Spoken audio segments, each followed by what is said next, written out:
আসসালামু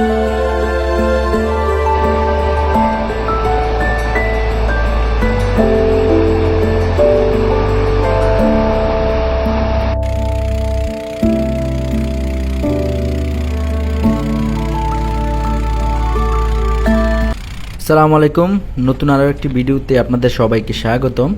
তো আজকে আমাদের গন্তব্য হচ্ছে নাফাখুম। নাফাখুম হচ্ছে বান্দরবন উপজেলায় অবস্থিত। তো আমরা কিভাবে বান্দরবন থেকে নাফাখুম যাব, এই সম্পূর্ণ প্রসেসটা আপনাদেরকে এখন দেখাবো। আমরা নাফাখুম যেতে হলে আমাদের প্রথমে বান্দরবন থেকে থানচি যেতে হবে, যার দূরত্ব প্রায় 79 কিলোমিটার। তো বান্দরবন থেকে থানচি যাওয়ার জন্য দুইভাবে প্রসেস আছে, একটা হচ্ছে বাসে আর একটা হচ্ছে জিপে। তো বান্দরবন থেকে থানচি বাস স্ট্যান্ড থেকে 1 ঘন্টা পর পর লোকাল বাস ছাড়ে থানচির উদ্দেশ্যে।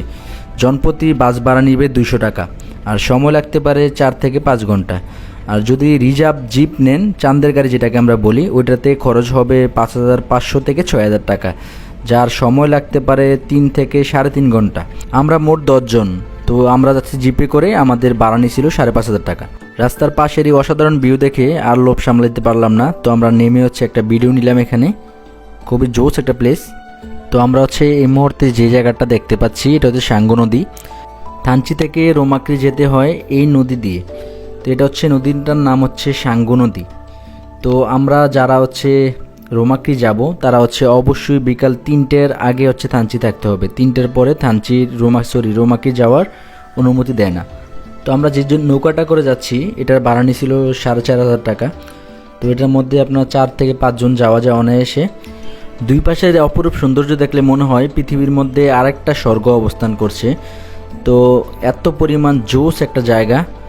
নাফাখুমে যাওয়ার সময় আমাদের যেই দৃশ্যগুলো সবচেয়ে বেশি সুন্দর লাগবে, এটা এর দুই পাশের পাহাড়গুলা এত পরিমাণ সুন্দর লাগে যা বলার বাহিরে। তো আমার দেখা সবচেয়ে সুন্দর প্লেস এটা মনে হচ্ছে মিনি সুইজারল্যান্ড আছি আমরা। বর্ষার মধ্যে নাফাখুম যেতে হলে আমাদের কিছু সতর্কতা অবলম্বন করতে হবে। তা যেমন আমরা ভালো বোট পরিধান করে যেতে হবে, আর লাইফ জ্যাকেট যেটা ওটা মাস্ট নিতে হবে। বর্ষার শেষ সময়ে সাঙ্গু নদীতে কিছু সমস্যার সম্মুখীন হতে পারি আমরা। তা ইনফরমেশন এর জন্য আপনাদেরকে দিয়ে রাখলাম, কারণ এখানে যে পানিগুলো দেখতেছেন, এগুলো বর্ষার শেষে আপনার পুরো শুকিয়ে যায়, এরকম একটা অবস্থা। তো তখন আমাদের এই জায়গাটা হেঁটে হেঁটে যেতে হবে, আর বোটটাকে দাঁকিয়ে নিয়ে যেতে হবে।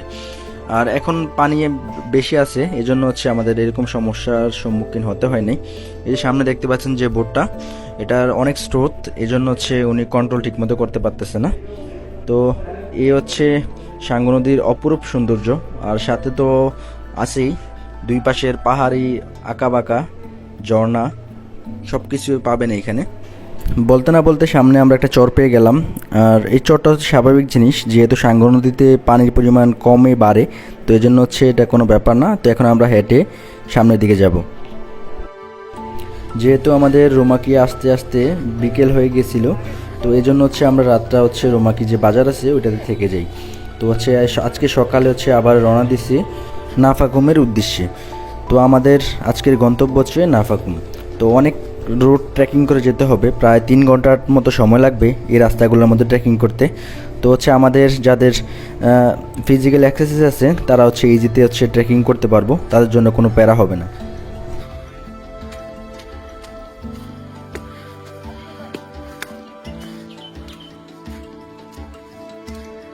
এটা ঠান্ডা আছে কিন্তু, হ্যাঁ।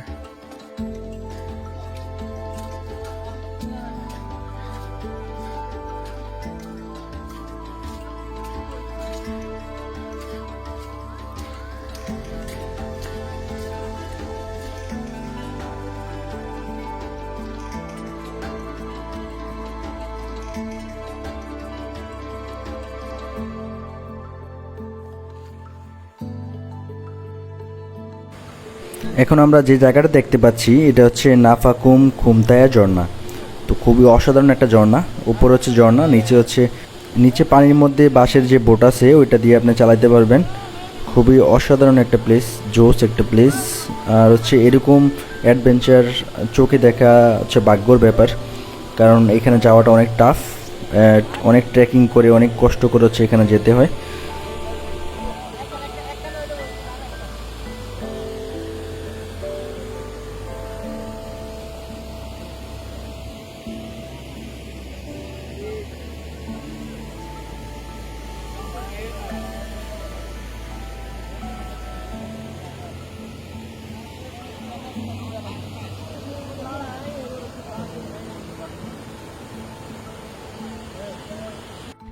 এইখানে আসলে আরও একটি মিনি ঝর্ণা দেখতে পাবেন, এটা হচ্ছে রিমাকি ফলস।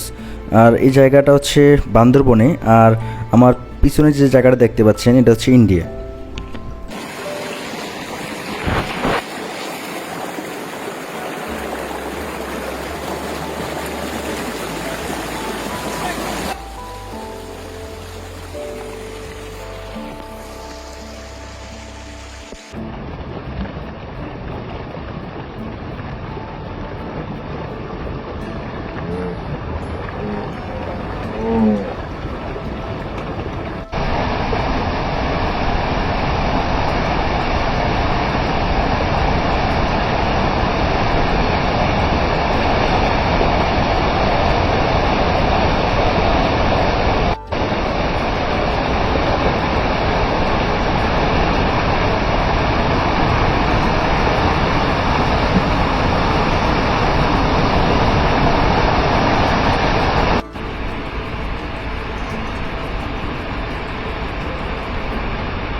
এই ছিল আজকের নাফাকুম ট্যুরের বিস্তারিত।